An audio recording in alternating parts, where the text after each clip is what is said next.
quick note to let listeners know that today's episode discusses disordered eating and mental health. If you or someone you know may be struggling with disordered eating, please seek help. If you don't know how to ask for help, we have put some resources in the show notes. And as Dr. Parker says in John Schu's Louder Than Hunger, you're worthy, you have a big, kind heart.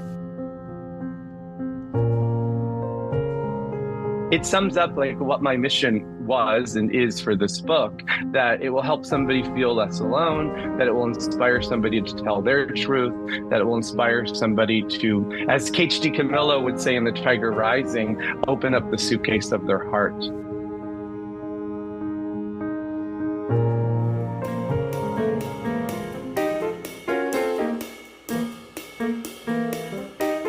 Hey everyone, I'm Bianca Schulze from the Children's Book Review, and this is the Growing Readers Podcast. Today, an exceptional guest is returning to the show. The beloved author, librarian, and literacy advocate, John Schu. John is here to talk about his powerful new novel in verse, Louder Than Hunger. This book marks John's debut in middle grade fiction, adding to his impressive repertoire that includes acclaimed picture books like This Is a School and This Is a Story. Louder Than Hunger is a deeply personal and courageous work that explores the challenging topics of disordered eating and mental health through the eyes of 13-year-old Jake. John draws from his own experiences to craft a story that is both authentic and hopeful. The book has already received high praise from critics and fellow authors alike. The New York Times Book Review called it a harrowing and life-affirming novel in verse for young people, noting that while it's a hard story, its core is hope. Newbery medalist Katherine Applegate described it as so brave and necessary that it extends a lifeline when it's needed most. In our conversation today, we'll delve into John's writing process, the challenges of addressing sensitive topics for young readers, and the powerful messages of self-acceptance and resilience woven throughout the book. We'll also touch on the role of self-expression and support systems in Jake's journey. John's passion for storytelling and his dedication to nurturing young readers have made him a beloved figure in the world of children's literature. His work as a librarian, lecturer, and literacy ambassador has touched countless lives, and Louder Than Hunger promises to reach even more hearts. So, without further ado, and before we welcome John back to the show, here's the book synopsis for Louder Than Hunger.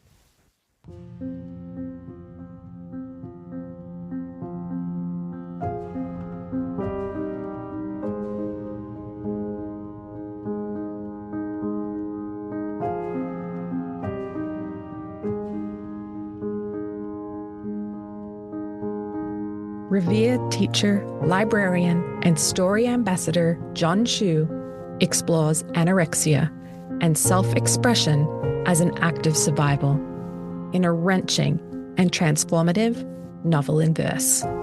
Jake volunteers at a nursing home because he likes helping people. He likes skating and singing, playing bingo and Name That Tune, and reading mysteries and comics aloud to his teachers. He also likes avoiding people his own age and the cruelties of mirrors and food.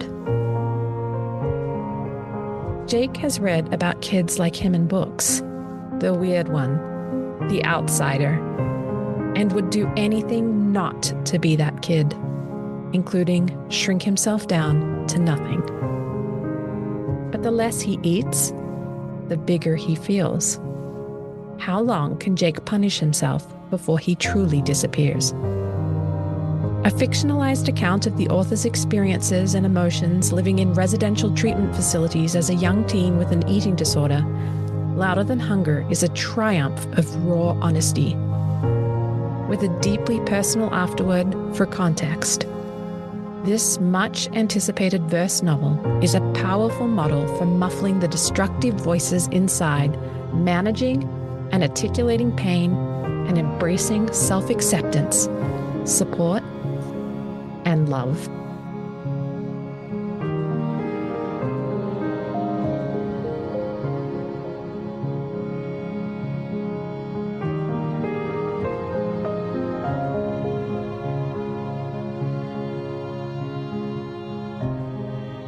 Hi, John. Welcome back to the Growing Readers podcast for the second time.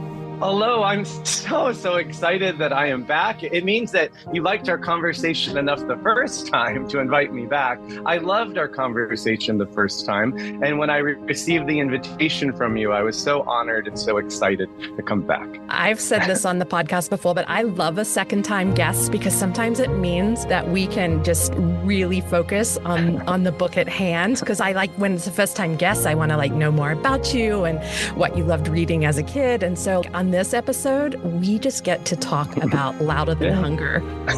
Oh, thank you. Yeah, I mean, and I have never in my life seen a book get so much praise from so many amazing people. And so I just thought maybe we should start by acknowledging some of that praise. And if you don't mind, I'm going to read a couple of quotes for some reviews. Is that okay? Yes, of course. Positive feedback, it still makes me really uncomfortable. So I'm just going to absorb it all and say thank you. Okay, and I won't make you respond to it all, but I just think I just want listeners to hear some of the incredible names out there talking about your book in such beautiful words. So the New York Times Book Review said, "A harrowing and life-affirming novel in verse for young people. This is a hard story, raw and jagged in its emotions, but its core is hope. Louder Than Hunger is a book that roars. It could save lives." I mean, I'm going to kind of respond to that review. So John Schwartz wrote that review, and I wept reading that review. I wept based on what you just read, but there's a line in the review that you didn't read that I love to share in presentations. Is it okay if I share my favorite line of the review from the review? So he says that Jake Stacy is miserable from the very first page. In no way does John Schu glorify anorexia nervosa. And when I read that, I was so happy, and I was so grateful that he saw that, because that was my goal when I was writing the book, that in no way it would glorify anorexia nervosa. In no way would it encourage a child to develop an eating disorder. In no way was the book a how-to manual. So I am super grateful that you started with that review, because that review was that was the first review where it felt like somebody truly saw what I was trying to do, that I was not trying to create a book that the types of books that I read when I was a kid that were really harmful to me and helped me have a better eating disorder. I'm really glad that you chimed in there. And I have a question that I'm going to ask you later on where we can also kind of dig in a little bit about, what it takes to write a book about anorexia nervosa. So yes, so thank you for letting me interject, and I'll be quiet. Always. This is about you. You interject all that you want, John, all that you want. So Catherine Applegate, author of the Newbery Medal winning The One and Only Ivan, said, "Every so often, a book comes along that is so brave and necessary that it extends a lifeline when it's needed most. This is one of those books." Yeah. And that when I received that statement, it felt as though my favorite teacher gave me a gold star and gave me a big A+. I think the last time I was here, we talked about that my forever book, the book of my heart, is The One and Only Ivan by Catherine Applegate. And that book was a lifeline for me when I read it. So for her to say that meant so much. And Min Lei, the award-winning author of Drawn Together, said, "Louder Than Hunger pours its whole heart onto the page, bravely exposing the raw spaces within to give readers that rare and precious gift, hope." Yeah. Just those three alone. I mean, we could go on and on here. There's so many incredible people had incredible things to say, but I hear the rawness, the vulnerability, the bravery that's within the story. I mean, these are all things that had to come from you, and that at the very end of the day, and I just feel like this has been such a common theme with people I talk about, is that at the end of the day, these books that are tough topics, they provide hope. And definitely louder than hunger provides hope. And then there's the beautiful forward by Kate DiCamillo. I mean, come on, come Oh, on. that's actually how I book talk the book. I book talk it by, in my presentations, I really have a hierarchy of who I am and the hats that I'm wearing. So I'm first always a reader. And then I'm second, a teacher. And then third, I'm a teacher librarian. And then fourth, I'm a writer. And I spend a lot of my presentations talking about Catherine Applegate and talking about Jason Reynolds and talking about Min Lay and talking about Dave Pilkey and Jeff Kinney and most KHD Camillo. And toward the end of the presentation, I read aloud that foreword, but I don't say that it's by KHD Camillo. And when I say her name, so many people gasp because they know how much she means to me. Yeah. So yes, it's a beautiful foreword. It's stunning. And I part of me was like, will you read it? But then do we want people to experience it with the book in their hands? Yeah, no, I'll read it if you'd like. I love reading it. Actually, yes. I have it memorized. Oh my god! But I don't want to be too confident. So I'm gonna hold the book, but I really have it memorized. So this is how Louder Than Hunger starts. It starts with a foreword. What if someone was brave enough to tell you the truth? What if someone dared to reveal their heart to you? The book that you hold in your hands tells a painful truth. It reveals a beautiful broken heart. Jake's heart. Jake is 13 years old and he has an eating disorder. You and Jake are about to go on a harrowing journey together. By the time you finish reading this book, you will be friends. Reading Jake's story will change you. You might find that you want to reveal your heart, tell someone your truth. Telling your story can save your life. It may save someone else's life too. Jake knows this. John Schu knows this. This is why he wrote this book. For you, your friend, Kate D. Camillo. Yes. It's so beautiful. It's so beautiful. And it sums up like what my mission was and is for this book, that it will help somebody feel less alone, that it will inspire somebody to tell their truth, that it will inspire somebody to, as KHD Camillo would say in The Tiger Rising, open up the suitcase of their heart. Yeah. So thank you.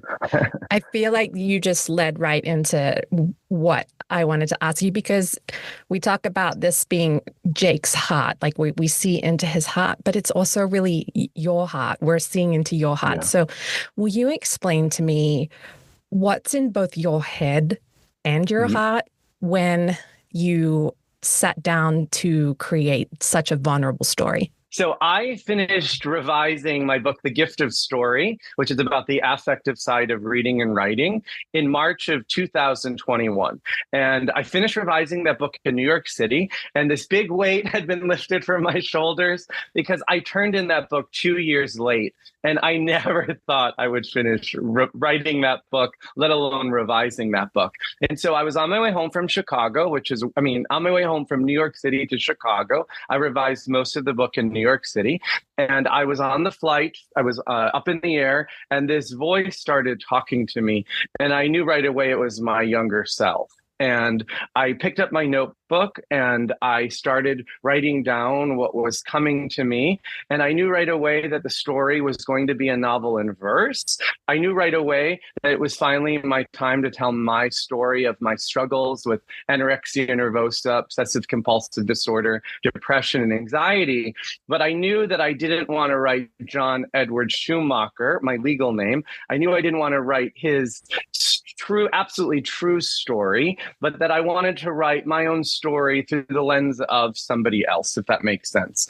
And so right away, I came up with the name of Jake Stacy. I named him Jake Stacy, one, because we have the same initials, John Schu, Jake Stacy. And then two, when I was a kid, I really, really wished my name were Jake. And so I was able to give myself the name that I wished that I had as a child.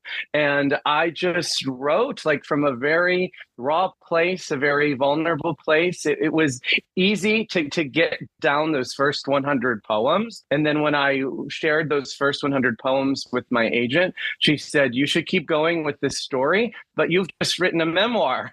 Like you said, you didn't want to write the total truth. And I was like, oh yeah, I did. Like there's nobody else here other than me. And so I left that meeting and I wrote and I wrote and I wrote. And very quickly I was able to start bringing in other characters like Kella and showing you a bit more of Dr. Parker, his psychiatrist, and Ruth, his counselor. So it's an honor to have the story out in the world and to stand in front of hundreds of people at a time and say that I struggled with anorexia and I struggled with depression and anxiety and OCD is always a little bit scary at first. But if I feel very, very safe in the environment, I can go even deeper and surprise myself. And the hundreds of emails I've already received from teens who are seeing themselves in this story and who are asking for help and who are starting to follow their meal plan because of this story, it's been the biggest gift. So sorry if I rambled a lot there. Oh my gosh, ramble away. And isn't that just the biggest, I guess, I don't know what the right word is that I'm looking for, but to have created this story, to share your story, to be brave in the hopes that it will help others. And it is. How does that feel in your heart?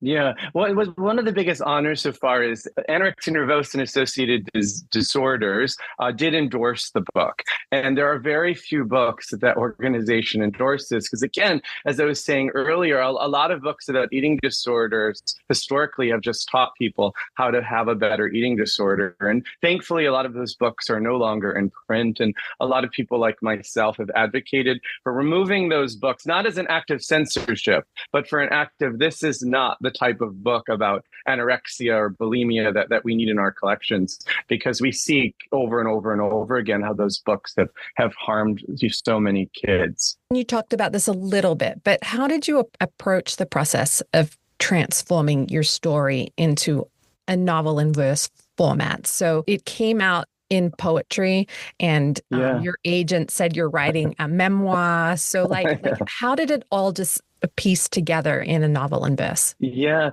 it was messy. It was messy and it was exciting. And the version, there's a version that I call the shaken soda version. And that's when things started to come together. When I started just to move around the order of the poems and literally in a hotel lobby, remember ripping up pages. And that was scary because I was ripping my poetry apart, but I was moving it around to figure out the right order of a really gigantic puzzle. And in the zero draft and in the first draft, and maybe even in the second draft, what we now know is the opening of the book where Jake is writing his name over and over and over again, hoping to figure out who he is, used to be like page 120 of the story. And when we get to around where he enters the hospital, that used to be the beginning. And because it's a novel in verse, I think it's easier to move things around and to find the order that the story actually needs to take place, which is, I think, would be way more difficult in a more traditional novel. Because in a novel in verse, almost every poem can stand alone in many ways. And that's what made it really exciting to write, because this random memory would come to me and I would just put it in a spot that maybe didn't feel like it fit, but it did fit because of the way Jake was unraveling the story to you in many ways as flashback. Yeah, it was so much fun. I can't believe I'm saying this. I miss writing this book. It was hard, but it was such an honor. And I keep coming back to that word honor, because I, in so many ways, healed parts of my childhood self that I didn't know were in need of healing still. Yeah. And I'm sure. And one thing I want to say is so many of the poems that didn't make this book were my favorite poems to write, and I thought were the most important poems of the story. And my editor kept saying you need to maybe cut this poem. You need to maybe cut this poem. She didn't tell me to cut it. She'd say maybe we don't need this. But I was resist for a long time especially at the end of the book. At the end of the book, you have one poem after a big moment happens in Jake's treatment. And at one time, there wasn't one poem. One time, there were 15 poems there. And again, my editor kept saying, you need to cut this, you need to cut this. And I kept saying no. And it made us go to a sixth draft because I kept saying no. And then I eventually said yes in the sixth draft. And I just started cutting because I had an aha moment, which was I just needed to write these poems. I needed to write these poems for Johnny Schumacher. I didn't need to write these poems for the reader to have a better experience. Actually, I'm making the reader's experience more difficult by having those poems stay. And once I had that moment, it was like really freeing of, oh, my editor is right. But I don't think she realized that I needed to write those for my own healing journey.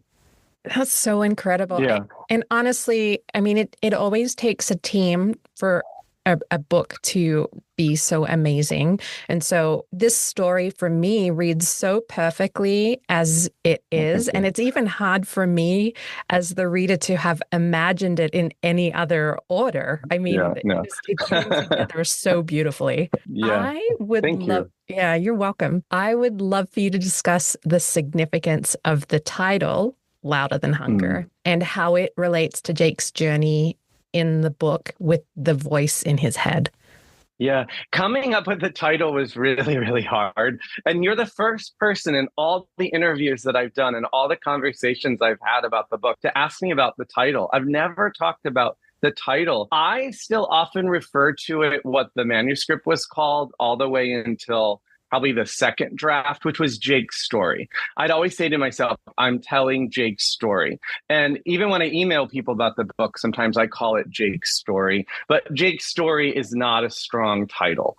And so my agent and I had a brainstorming meeting of what could possible titles be, and something that wasn't going to feed into maybe triggering somebody, like not a title that's actually about food.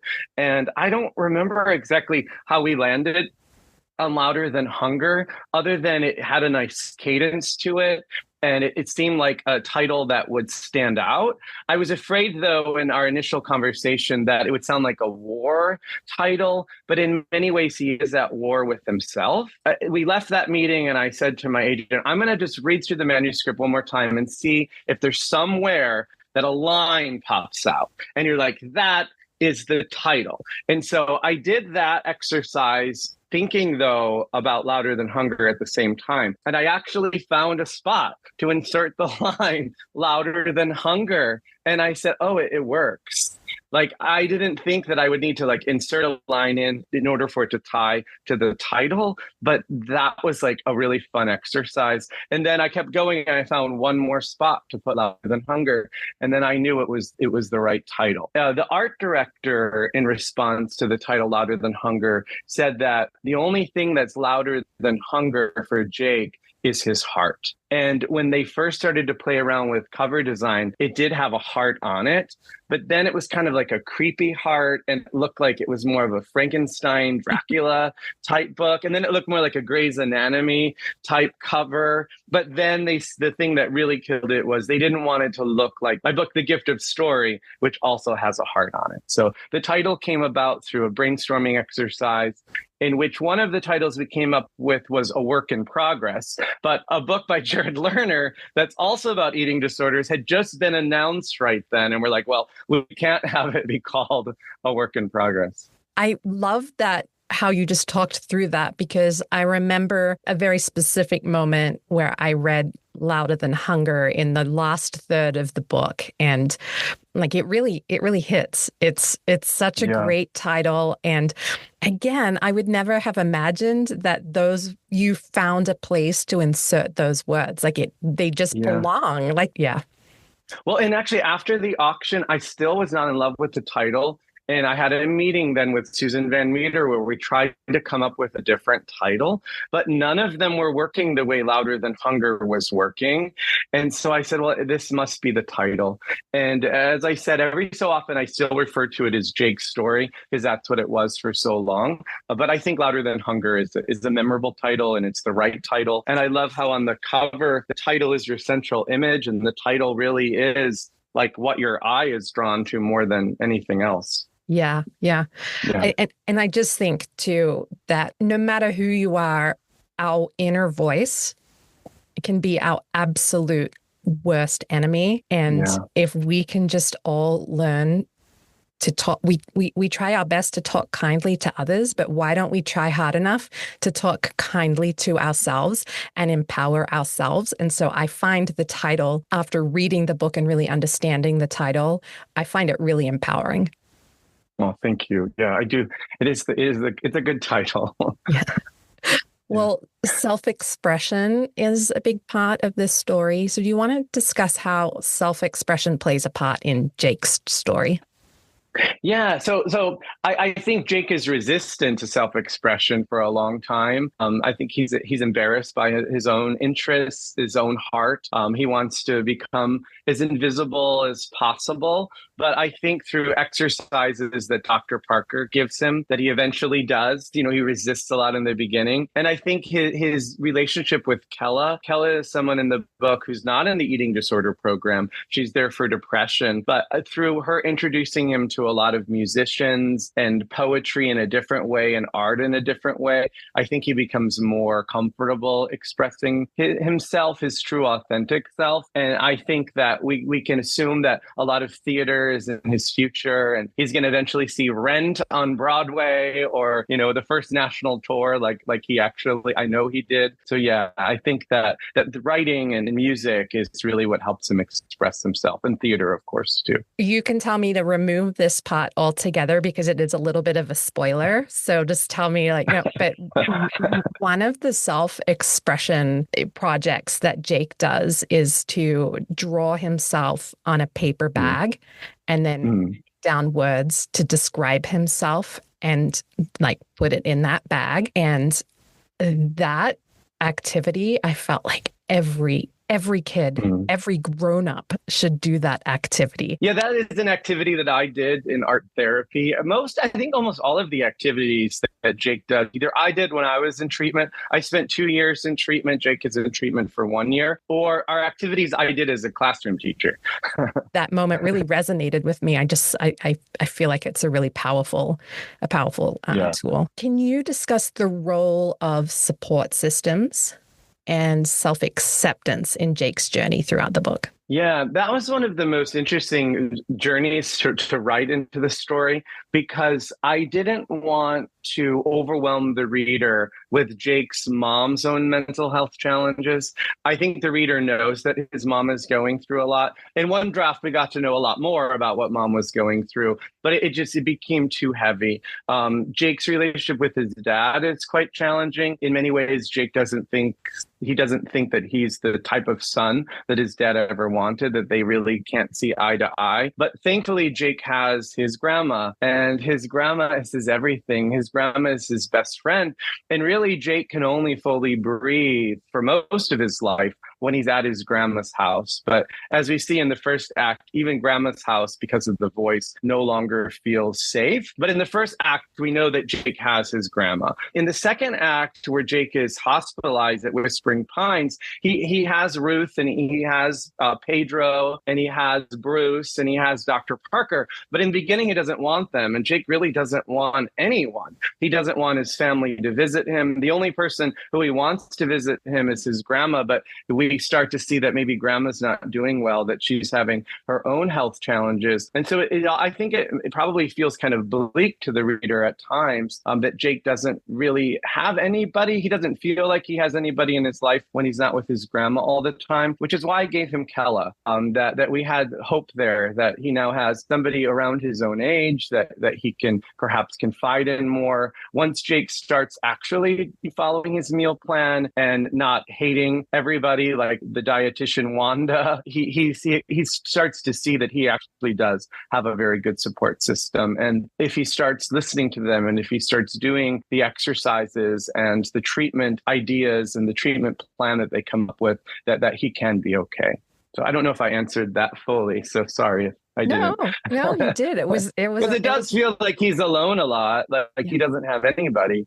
And I acknowledge that in the author's note that not all treatment plans look the same. If Jake were hospitalized today, his family probably would have been more involved. I refuse to have my family involved. Like, I don't put this in the story as much, but in my own story, when my parents would show up, I would refuse to see them. And when my dad would show up to take me on day passes, I would refuse to see him. So for me, it was a lot of I resisted their involvement in my treatment a lot.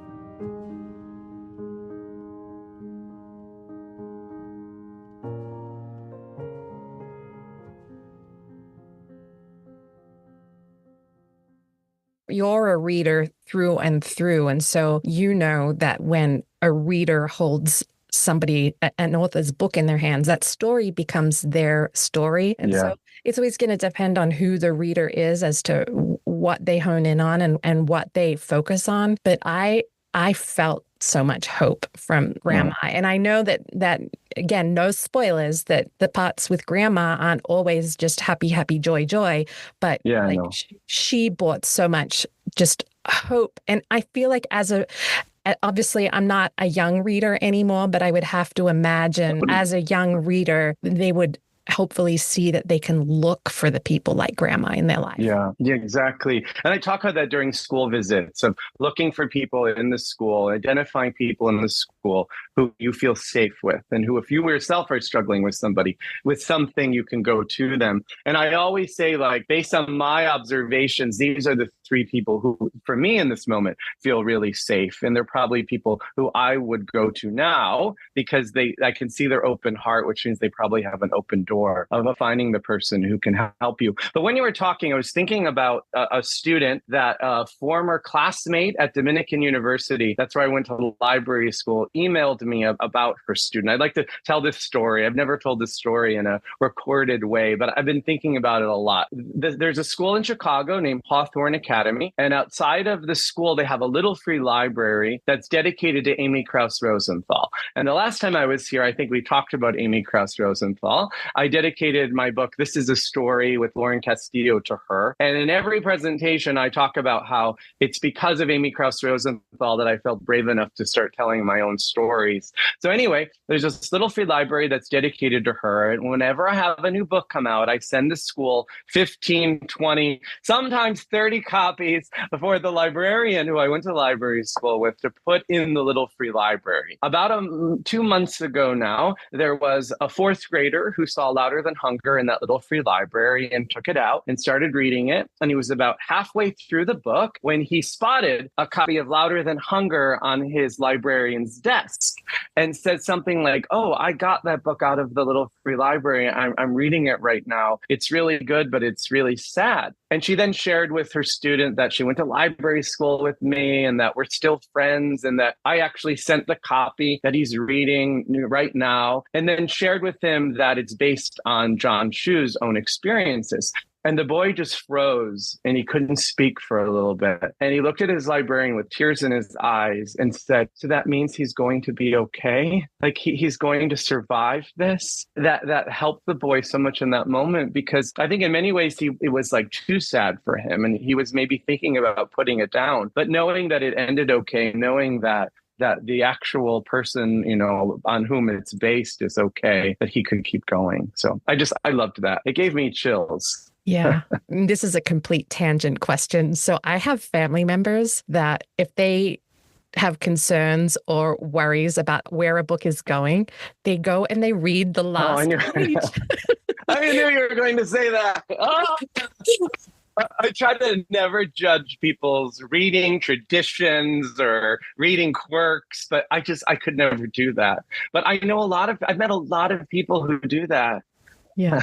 All right. Well, I'm just going to call it out. It's my mother-in-law, and so she has passed the trait down to one of my kids, and I'm like. Well, I know what I mean. I think though in children's books, it almost always ends with a layer of hope, But adult books, not always. So I could see with adult books, maybe needing to. Yeah, I know. I am so careful when I'm reading to never look ahead. I don't even like my eye to go to the next page because I don't want to spoil something. Yeah. Well, I'm definitely a reader who I get lost in my own brain sometimes, and so I'll be reading and I'll have turned a couple of pages pages and I'm like, wait, I'm reading and thinking about something. I need to go back. Yes. I have to read all the single time. word, every single word. Yeah, no, I'm the same way. I'll be like, I have no idea what just happened in the last 20 pages. Good. I find, though, I don't do that with novels in verse. I think it's the white space. I think it's that they're short. You know, the chapters or the poems are usually kind of short. And so it keeps my attention in a different way, I think. Yeah, and I find I can pause more too.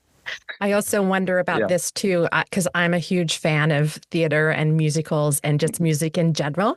And so I wonder if too, when you read in verse, there's a musicality to it. Yeah. And so like, I don't know if that's what, keeps me going. But I love a novel in verse for that reason. Well, that's the audiobook of Louder Than Hunger is read by Jeff Ebner, and it's done so well. And it reads like a play, and it reads like like a TV show. It's so well done. I didn't think I'd be able to listen to it. I thought, well, I'll just listen to the first poem to see how he reads. But I kept going, and I wept.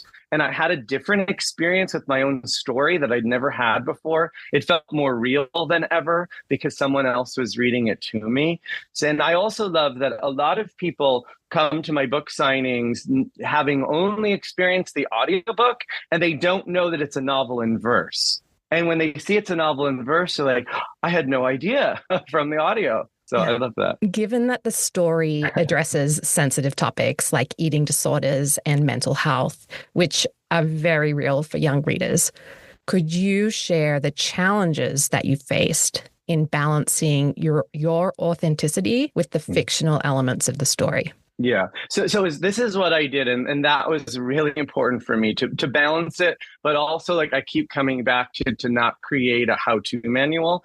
And so this is what I would do before every writing session. I would get out a Post-it note. And every time I would quote myself on the Post-it note, which sounds strange, but this is what I would write down. I would write down, books can be the perfect prescriptions to let us know that we're going to be okay. And that was always my guiding light. That was guiding light number one. And that was like my mantra when I was writing the book. And then the second thing that I always had on a Post-it note in front of me is that stories affirm our experiences. And I would always come back to those two things as I was writing the story. And if ever I was about to put something in that I thought like would be one of those on a checklist of do this, do that in order to be sick, I knew that it didn't belong in the book. I also was really careful to never talk about Jake's weight. We never know how much Jake weighs. There were a lot of editors who were questioning them, saying, why aren't you putting in those numbers? You never know numbers of him counting things. There's so many things. And naturally, like, you wanted to put those in at times so that people could see fully what Jake looked like. But that would go against those two things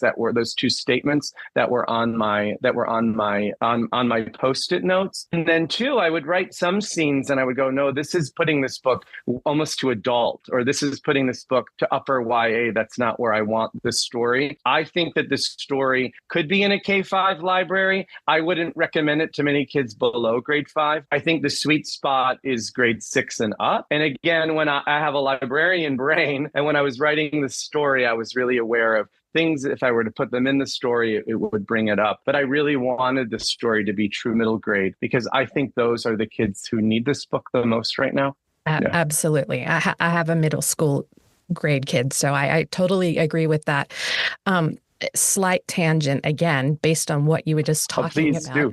Yeah, I love a good tangent.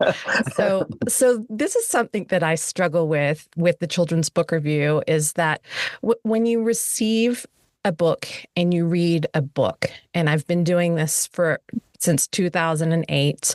I feel experienced. I have 3 children of my own from very varying ages. I always feel really confident with sort of giving a guideline of an age group. But there are some people that will write and say that you shouldn't attach an age group to a book. But I feel so conflicted about that, because I think if you're, a pretty easygoing child, family, everything's kind of hunky-dory for you, you may be a precocious reader, and by putting an Yeah. age on it, now you're saying, well, you shouldn't read picture books and you shouldn't read this novel. And that's never my intention but it's just more, sometimes it's the content, right? And who is Yeah. going to most receive this content. And also my platform is only online, and people are often searching, best books for 4-year-olds, so like how do Yeah. they ever even find your site if you don't attach an age to it? So I told you it was a Yeah. big tangent. So just No, I love what that. are I your think about it all the time. what are your Yeah. feelings Well, I on guess because ages? yeah, so all my training is in library science. I was a school librarian for 9 years. I feel like I'm still a librarian without my own library. And so when I'm recommending books, I'm always truly thinking about library selection policy, which is a different angle to take. And I would often have like really deep, important conversations with my former students about why we didn't have the Hunger Games in our K-5 library. Like Hunger Games, it's still popular, but like when every kid was reading it, and the elementary school kids were seeing their middle school siblings and high school siblings and their parents reading the book. Why couldn't they get it from our K-5 library? And I would have a conversation with them about how School Library Journal recommends this book for grades 8 and up. Do we have students in grade 8 here? And then they would understand. So I think I've always tied ages when it comes to where does this best fall in a library collection. I would think sometimes about classroom library as well, but I'm also thinking about protecting the librarian and protecting their position, sadly, today. I think like even more now I look at, well, I recommend this for this age group because let's say I had put Hunger Games in the collection and then a family member filled out the form where they wanted to question the material, I would have lost that challenge because based on what my selection policy says, I shouldn't have had that in the collection. So that's even a bigger tangent. Yeah. Oh so yeah. gosh. But it's what I always say is like I can only think about like the library where I was for 9 years in many ways and would I put this in the collection or not. Like Louder Than Hunger is honestly a book that I probably would have like had on my desk and it would have been in the collection and I would have felt like this 5th grader really, really needs this story right now. This 5th grader is, emotionally mature enough, I think, in many ways to go on the journey. And the last school year, at the beginning of the school year, knowing that Louder Than Hunger was coming out halfway through the school year, I started to talk about it in my 6th grade presentations. And I realized after my first 6th grade session that I had to do a very different version of what I wanted to talk about. They were laughing, and they weren't laughing because they were trying to be mean. They just weren't ready to have those conversations. And then when the book came out, when those kids were like 3rd semester, 2nd semester of 6th grade, not the exact same kids, they didn't have that type of response. Because they had more experiences in middle school, which is so different from elementary. So, yeah. I mean, I feel like that question could be a whole episode with John Schu on its own. There's so much. And then this book, Louder Than Hunger, a lot of people are struggling. Or what is the age? Is it middle grade? Is it YA? I received an email just last week where the person actually was asking me off the record if I thought it better went into the middle grade category or the YA category, and I gave them a very long response. And in the end, said I really think you could put it either or put it both. Here in the US, it's being shelved mostly in middle grade, but I was in London recently and every bookstore I went to, I tried to find Louder Than Hunger, and thankfully every bookstore had it. And every bookstore, probably 7 bookstores, it was always in the young adult section. Yeah, that's so interesting. Yeah. I mean, you could also put it in the adult section because I feel like a lot of adults can take a lot from this book too. Well, I did find it once in the adult section at a Barnes & Noble in, I think, New Jersey. And we had I never say I'm the author, by the way. I just asked, like, can you look up this book for me? It's called Louder Than Hunger by John Schu.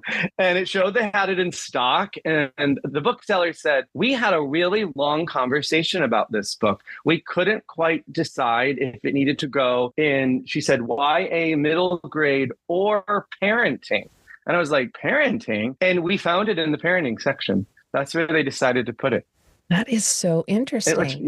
Which I could see putting it there, but also putting it somewhere else. Because a 6th grader is not going to go over to the parenting section.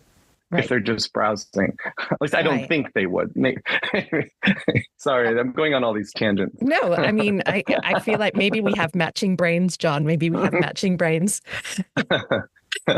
So I'm wondering if there's a passage that you'd be willing to read. And then if you would like me to, I have some highlighted passages that I felt were particularly meaningful. But if you want to read, I would want to hear what yours is. Well, I would rather hear from yours, because my main one is the foreword. That's what I would have asked to read, even though I did not write it. But I just think it's so powerful, and it tells you so much about the story. So I'd love to hear what resonated with you.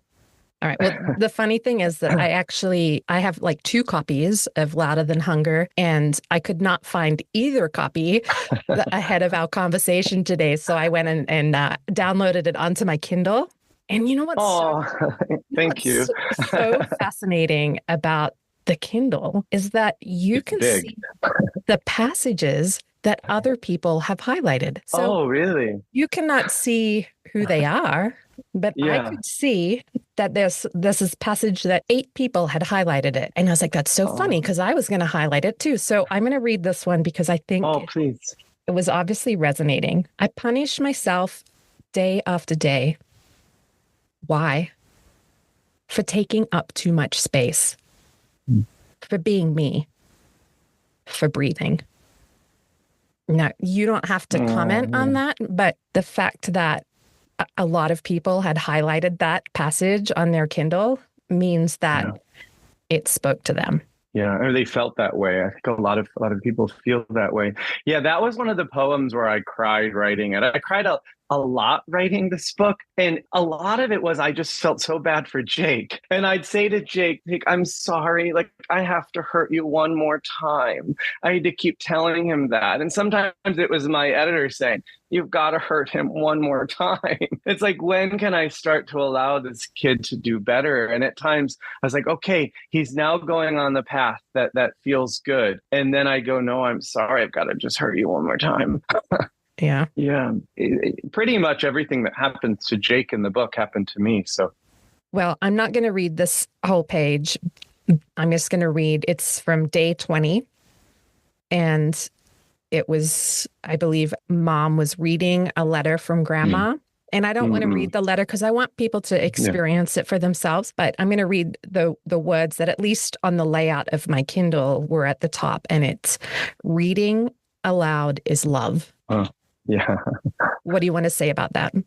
Yeah, that's actually the line that most people have shared with me, because when people come through the line, if I see they have little Post-it notes, I'll go, oh, can I look at some of them, or just tell me a line that resonates? And I want to say like 60% of people have said that line, reading aloud is love, or they've written it like in the front of the book. That came to me. I don't know if I had heard that somewhere before. I remember where I was driving on a rural street in Pennsylvania. And it was at the time that I was like so deep into the story. And like, I really was only thinking about the story every moment of the day. And I was thinking about a scene with Grandma. And I was like, reading aloud is love. Does that mean writing is love too? And I remember I pulled over to the side of the road, again, rural Pennsylvania. And I just wrote it in my notebook really fast. And then I couldn't wait to get back to my hotel room to put it into the story. And so I'm grateful that has been resonating so much with people.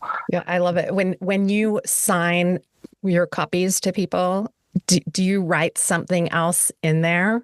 Yeah, so I have 2 different things that I write in Louder Than Hunger, and they both came to me in the shower. Every like personalization comes at a moment right before the book is coming out, when I'm in the shower, and I'm like, oh, I've got to come up with what I'm going to write. And so if I, like in your copy, this is what I would write. I would write, please take care of your heart.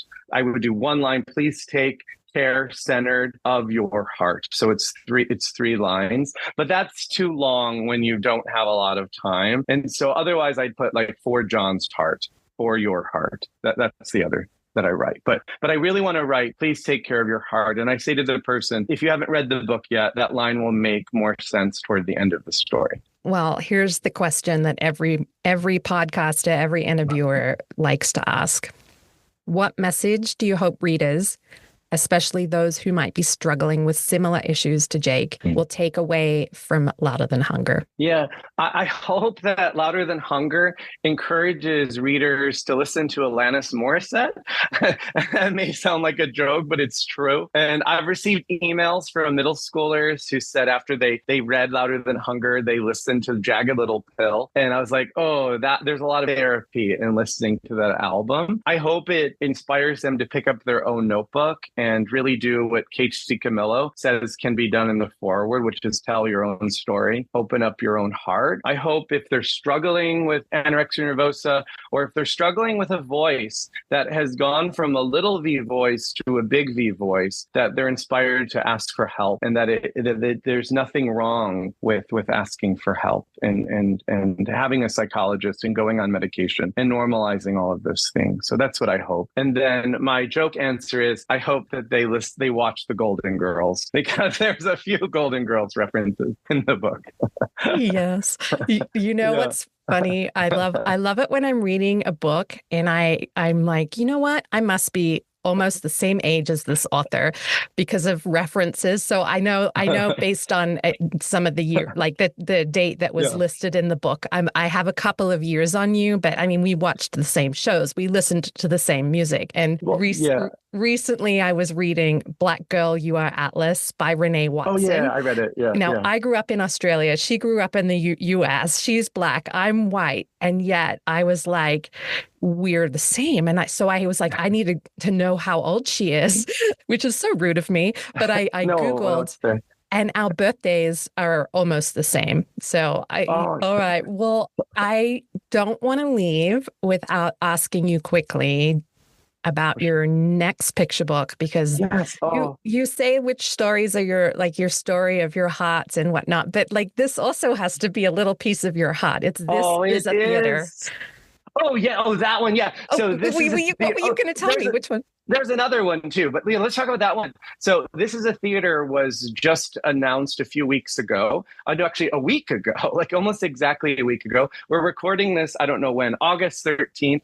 And I can finally talk about This Is a Theater. It's a poem I've been wanting to write for a long time. I actually wanted to write that one after This Is a Story. I wrote This Is a Story first, even though This Is a School came out first. And my editor said no. She said, we need to wait for some sales data on the first one. And I kept telling people during presentations, if you want me to write This Is a Theater, you must buy This Is a School and This Is a Story. And those two have done okay.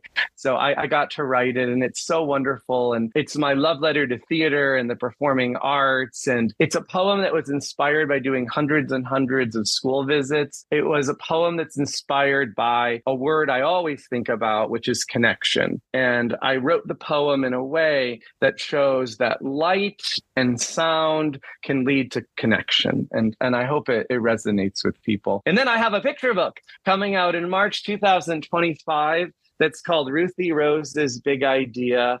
And it's about this little girl named Ruthie Rose who wakes up with a big, bright, beautiful idea. And there was a character that spoke to me when I was walking down the jet bridge at O'Hare Airport, going to New York City to work on Louder Than Hunger. And she said to me, hello, I'm Ruthie Rose, and I have a big, bright, beautiful idea. And I said to her, I don't have time to work on your story. I'm working on Jake's story. But she kept talking to me, and I had to figure out what her big, bright, beautiful idea was. So instead of revising Louder Than Hunger one weekend, I wrote Ruthie Rose. And Ruthie Rose is like so joyful and very much like an adult version of me in some ways. And I think it helped me like take a much needed break from Louder Than Hunger to write a different type of story. So yeah, that's this one. I didn't know about that one. So I'm so glad that you shared it. And the cover by Holly Haddam looks so lovely and bright. It's so beautiful. Yeah. I love it. I love it. Well, and I've already written the sequel to this book. So we can talk about that in the future. That's so cool. Look at you. It is wild. I know. It's just so great to see people who are just so invested in sharing other people's stories, getting to share their own stories. So like, I feel so happy whenever I see that. Yeah. Well, thank you. Would you do me the honor, John, of ending our conversation today and only if you want to, by reading your afterword from the book. Oh, wow. Oh, yes. So I read this on the audiobook, and I thought it would be easy to record, and it wasn't. I cried multiple times. And I love that on the audiobook, you can hear me choking up. And the only way I got through reading it, I won't cry now because I've read it a lot, even more since then. The only way I got through it was by imagining that Dolly Parton was sitting next to me. And Dolly Parton is behind me right now. I don't know if you can see her there. But I love that that's what the producer said to me, because she knew from our getting to know each other call before we recorded together that I love Dolly. So I'm going to pretend like Dolly Parton is next to me. I love Dolly too.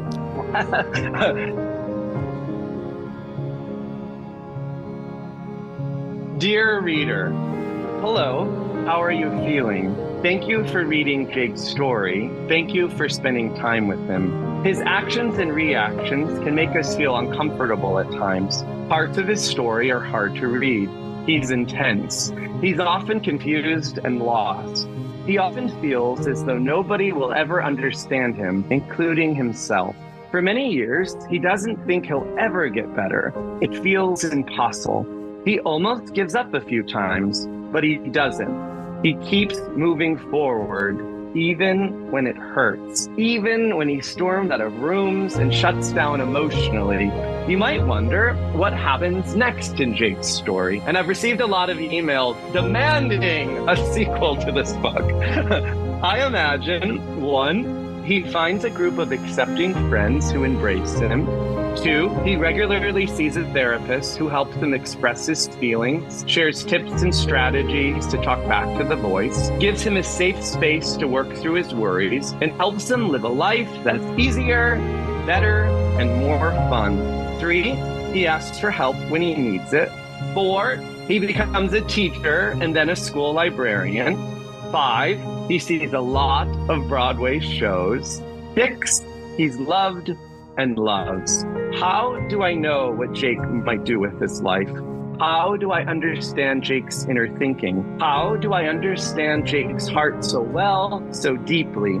The reality is that many of his thoughts, including his disordered thinking and eating, are based on my own experiences as a young person. His life parallels my own life in many ways. I've felt every emotion Jake experiences in the story. Many of the struggles and the situations he finds himself in are based on my own struggles and memories, but our stories aren't exactly the same. I made up characters and situations and adjusted the timeline. I fictionalized parts of my life. I've spent more than 2 years in and out of multiple inpatient and outpatient treatment programs and facilities for anorexia nervosa, obsessive compulsive disorder, anxiety, and depression. I struggled day after day. I felt unworthy of taking up space. I hated myself for many years. I was stuck. Thanks to therapy, thanks to people who cared about me, thanks to books, thanks to lots and lots of hard work, I talked back to the voice inside my head. I've learned to be loud, just like Jake. If Jake were in treatment today instead of in the 1990s, his road to healing might look different. Treatment of mental and physical health evolves as clinicians learn about how our brains and bodies work, and as therapists come to new understandings about how to help different patients thrive. For many, that might include visits from family and other caregivers more regularly than what Jake experiences. Like me, Jake was often alone because living in people was hard.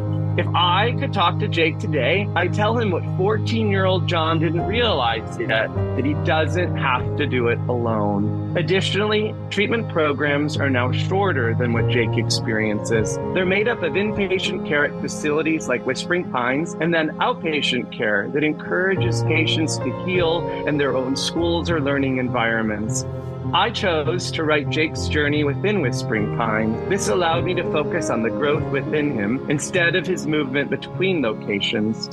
Healing unfolds differently for everyone. Many factors go into the decisions that inform a treatment plan. The goal remains health and recovery requires work.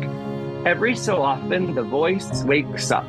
What do? I roar back. I reach for all the skills and strategies therapists and group therapy have taught me. I examine what's happening in my life. I identify why I'm restricting food. I ask why I'm punishing myself. I make adjustments and remember how I never want to relapse again. I remember how much better being healthy feels. Writing Jake's story hurt and healed my heart. In other words, it was therapeutic. I took long walks as I figured out how to tell his story. I rewatched movies that comforted me as a child. I listened to the same music Jake writes about and thinks about.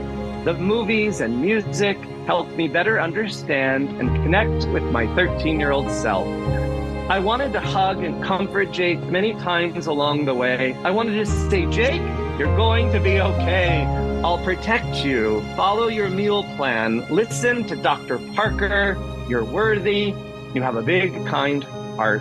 Thankfully, he knows how much I care about him. If you have a big, kind heart too, and you or someone you know may be struggling with disordered eating, please seek help. If you don't know how to ask for help, the resources and information on page 514 will give you a way to begin. And no matter who you are, reader, please take care of your heart. Take care of you. Skate, sing, dance, read, write, eat. Do what brings you joy. Happy reading or happy listening, in this case, John.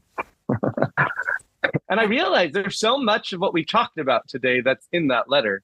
Yeah. Yes. Yeah. I mean, that's why I wanted you to end with it. So thank you so much, John. No, thank you for the honor. And just thank you in general for putting your heart into Louder Than Hunger, putting your heart into story, but also showing others that they could also do that. They can also share their heart with their own words too. And I think that's really important. So thanks for being here, John. Same for you. And I can't wait to read your next book. Thank you. That's very exciting. Thank you. Thank you so much for joining us on this quest for growing readers. Be sure to check out our show notes. You'll find links to order copies of John Schu's powerful novel in verse, Louder Than Hunger. For more information about John Schu and his books, visit johnschu.com. And remember, if you love listening to the Growing Readers podcast, you can hear it on Apple Podcasts, Spotify, or anywhere else you enjoy listening. Be sure to follow and subscribe to the show on your favorite podcast platform to get new episodes as soon as they launch. If you're enjoying our book chats, please leave us a review. And while you're at it, tell a friend to come and have a listen. Remember, in John's words, please take care of your heart. Take care of you. Until next time, keep reading, keep growing, and keep spreading the love of books. The Growing Readers podcast is a production of the Children's Book Review. To find more books that address important topics like mental health and self-acceptance, or to explore John Schu's other works like This Is a School and This Is a Story, I hope you'll visit us at thechildrensbookreview.com.